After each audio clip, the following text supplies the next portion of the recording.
वाक्य विचार। वाक्य भाषा की तीसरी इकाई है। हम जो भी बोलते हैं वह सब वाक्य के रूप में ही बोलते हैं। हम अपने शब्दों को व्याकरण के नियमों में बांध कर ही दूसरों के सामने प्रकट करते हैं। जैसे भारत एक विशाल देश है। इसका राष्ट्रीय पक्षी मोर है। इसकी राजधानी नई दिल्ली है।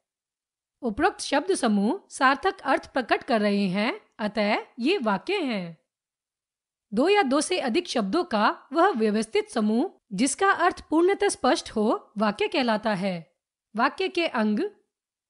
वाक्य के दो अंग होते हैं, एक उद्देश्य, दो विधेय। यह भी जानो, प्राय उद्देश्य वाक्य के आरंभ में और विधेय वाक्य के अंत में होता है। एक उद्देश्य। वाक्य में जिसके विषय में कुछ कहा जाए उसे उद्देश्य कहते हैं। दो विधेय। वाक्य में उद्देश्य के विषय में जो कुछ कहा जाए उसे विधेय कहते हैं। वाक्य, उद्देश्य, विधेय। नेताजी भाषण दे रहे हैं। नेताजी भाषण दे रहे हैं। गाय घास चर रही है। गाय घास चर रही है। पुलिस ने चोर को पकड़ा। पुलिस ने चोर को पकड़ा। उद्देश्य का विस्तारक। प्राय वाक्य में उद्देश्य अकेला आता है, किंतु कई बार उसकी विशेषता प्रकट करने के लिए कोई शब्द या वाक्यांश उसके साथ जोड़ दिया जाता है, जिसे उद्देश्य का विस्तारक कहते हैं। जैसे रंग बिरंगी तितलियां उड़ रही हैं। शरारती बच्चे पार्क में खेल रहे हैं। उपरोक्त वाक्यों में रंग बिरंगी शब्द तितलियों की तथा शरारती शब्द बच्चों की विशेषता बता रहे हैं, अतः ये शब्द उद्देश्य के विस्तारक हैं। विधेय का विस्तारक। वाक्य में जिन शब्दों का प्रयोग विधेय में आए कर्म या क्रिया की विशेषता प्रकट करने के लिए किया जाता है उन्हें विधेय का विस्तारक कहते हैं। जैसे छात्र सुंदर लेख लिख रहे हैं। दीपिका धीरे धीरे बोलती है।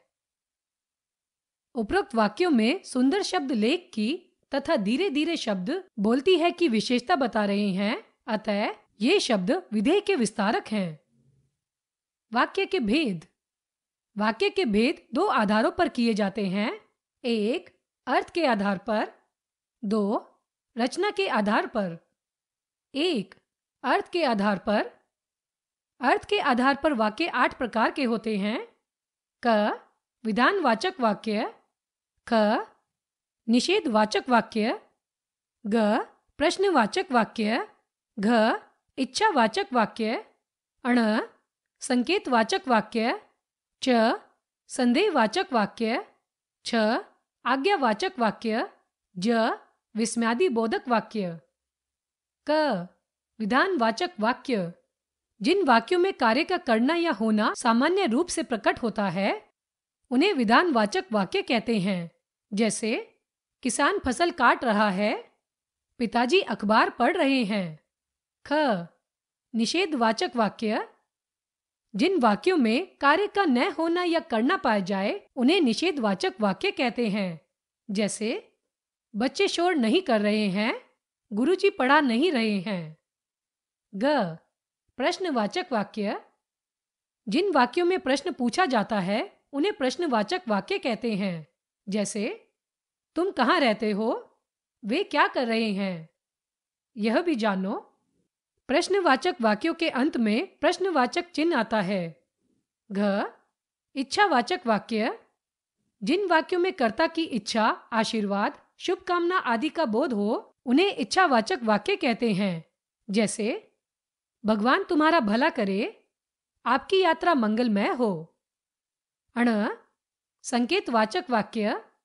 जिन वाक्यों में एक क्रिया का होना दूसरी क्रिया पर निर्भर होता है उन्हें संकेतवाचक वाक्य कहते हैं। जैसे मन लगाकर पढ़ोगे तभी प्रथम आओगे। यदि वर्षा न हुई तो फसल सूख जाएगी। छ संदेहवाचक वाक्य। जिन वाक्यों में कार्य के होने या करने में संदेह हो उन्हें संदेहवाचक वाक्य कहते हैं। जैसे शायद बिल्ली ने दूध पी लिया, संभवतः उसने अपना काम कर लिया होगा। छ आज्ञावाचक वाक्य। जिन वाक्यों में आज्ञा, आदेश, परामर्श, प्रार्थना आदि का भाव प्रकट होता है उन्हें आज्ञावाचक वाक्य कहते हैं। जैसे यह मत बैठिए, कृपया अपनी पुस्तकें दीजिए। ज विस्मयादिबोधक वाक्य। जिन वाक्यों में हर्ष, शोक, घृणा, दुख, आश्चर्य आदि के भाव प्रकट हों, उन्हें विस्मयादिबोधक वाक्य कहते हैं। जैसे, छी कितनी गंदगी है, अरे तुम अबाय हो, यह भी जानो। विस्मयादिबोधक शब्दों के अंत में विस्मय सूचक चिन्ह आता है। 2. रचना के आधार पर वाक्य 3 प्रकार के होते हैं। क सरल वाक्य, ख संयुक्त वाक्य, ग मिश्रित वाक्य। क सरल वाक्य। जिस वाक्य में एक उद्देश्य और एक विधेय होता है उसे सरल वाक्य कहते हैं। जैसे, दीप्ति पुस्तक पढ़ती है, केशव तालाब में तैर रहा है।